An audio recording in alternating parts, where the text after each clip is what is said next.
नमस्कार, जय जोहार।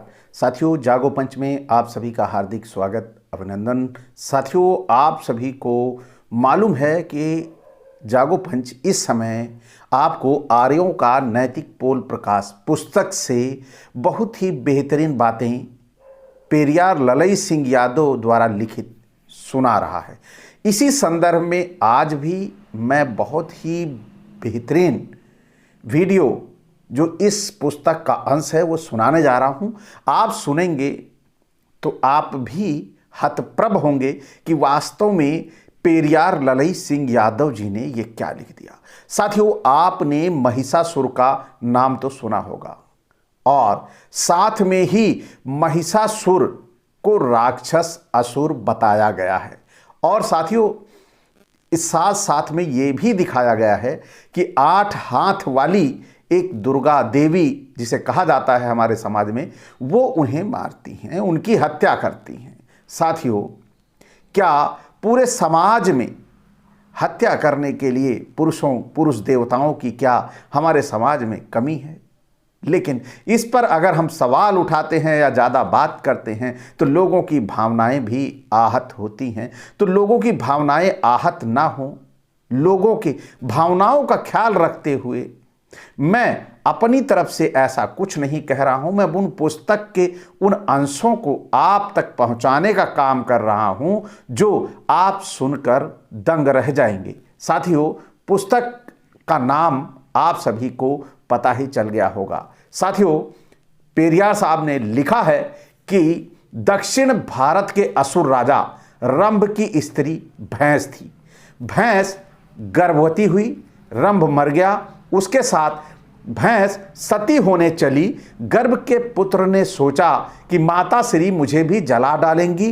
पुत्र भैंस के पेट में से जननेंद्रिय द्वार से निकलकर भाग खड़ा हुआ। भैंस सती हो गई। उस पुत्र का नाम महिषासुर पड़ा।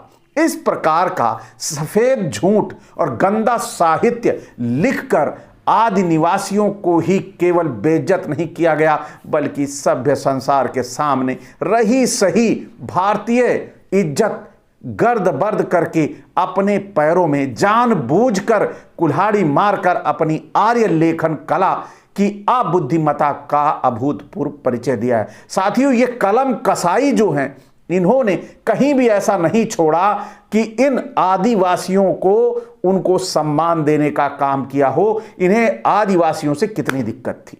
वास्तविकता यह है कि रंभ ने पशुपालक आदि निवासी जाति अहीर की युवा लड़की से शिकार की दशा में जंगल में ही गंधर्व रीत से विवाह किया। गर्भवती हुई, रनिवास में रानी बनकर रही। लड़का पैदा होने के आधा घंटा पहले रंभ मर गए। रानी भी इस पुत्र प्रसव काल में मर गई। इसलिए राजा व रानी दोनों का दाह संस्कार एक साथ हुआ। महिषासुर का पालन पोषण एवं शिक्षा दीक्षा का अच्छे से प्रबंध रंभ की माता श्री ने किया। महान महाप्रतापी राजा महिषासुर ने नवीन राजधानी महिषमंडल अर्थात वर्तमान मैसूर नगर बसाया।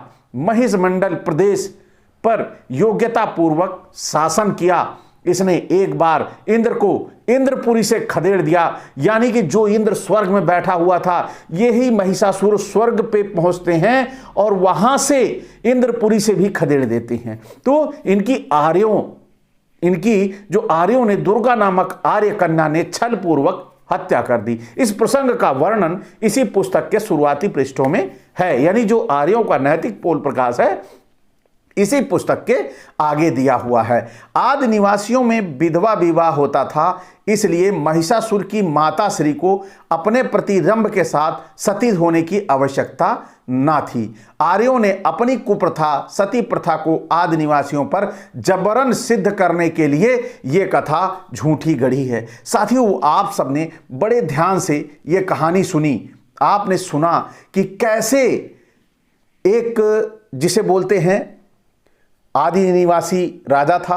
आदि निवासी राजा को बता दिया कि वो भैंस से पैदा हुआ है। क्या भैंस से पैदा हुआ कोई बच्चा आदमी के शरीर वाला हो सकता है? आप थोड़ा सा दिमाग पर अपने जोर डालिए, क्या वो ऐसा हो सकता है? जिस प्रकार से दिखाया जाता है, अगर ऐसा हो सकता तो क्या आज भैंसें नहीं हैं? आज भैंसों के इस तरह के बच्चे पैदा नहीं हो रहे हैं? आखिर कारण क्या है इस विद्वेषता का? ये कौन सा विद्वेष है जो इतना गंदा लिख दिया? जैसे पहले लिख डाला करते थे ये लोग कि मटके से फला ऋषि पैदा हुए, जैसे सीता को ही लिख दिया कि सीता मिट्टी के घड़े से प्राप्त हुई।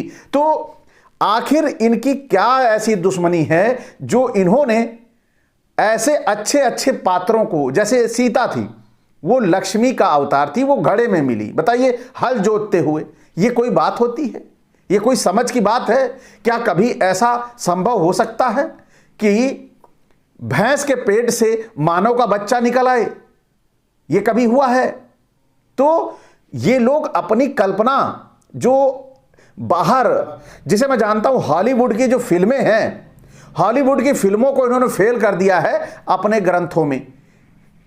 इनके दिमाग में आदि निवासियों, अनार्यों और ओबीसी एससी से इतनी घृणा है कि इन्होंने ऐसा नाम दे डाला कि जो वास्तव में शर्मिंदगी का प्रतीक बन गया।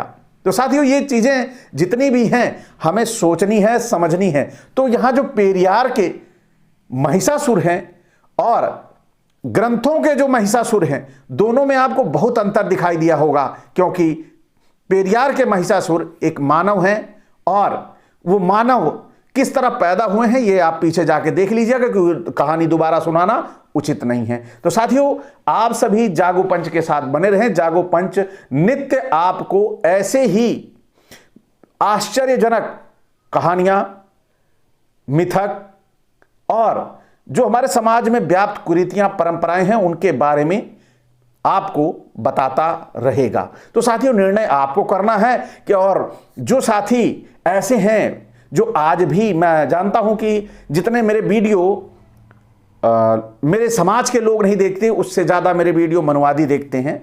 तो मैं उन मनवादियों से भी ये सवाल करता हूं कि यदि क्षमता है आप में, तो आज भी आप इस बात को तो सिद्ध ही कर सकते हैं कि भैंस के पेट से एक मानव का बच्चा निकाल सकते हैं। या आप में क्षमता अगर है तो कमेंट करके ये प्रूफ करने का प्रयास करिएगा। और यदि ऐसी क्षमता नहीं है तो ऐसे ग्रंथों को जिसमें इस तरह के झूठ प्रपंच लिखे गए हैं उनको समाज से निकालने का प्रयास करिए, जिससे हमारा समाज वैश्विक तौर पर अपने आप को बता सके कि हम ऐसे देश के वासी हैं जहां पर बहुत सारे देवी देवताओं ने अवतार लिया है। तो अवतारों के साथ ऐसी कहानियों को जो जोड़ा गया है, ऐसी कहानियों को हटाने का काम करें, नहीं तो ये अवतार भी संदिग्ध हो जाएंगे और उन्हें आप बचा नहीं पाएंगे, कि भले ही वो भगवान के वास्तविक अवतार ही क्यों ना हो। तो साथियों, इसी के साथ विदा। आप बने रहिए लगातार जागो पंच के साथ, और जागो पंच को सब्सक्राइब और लाइक करना वीडियो को मत भूलिएगा, क्योंकि यही जागो पंच की असली पावर है। तो इसी के साथ विदा। नमस्कार, जय जोहार।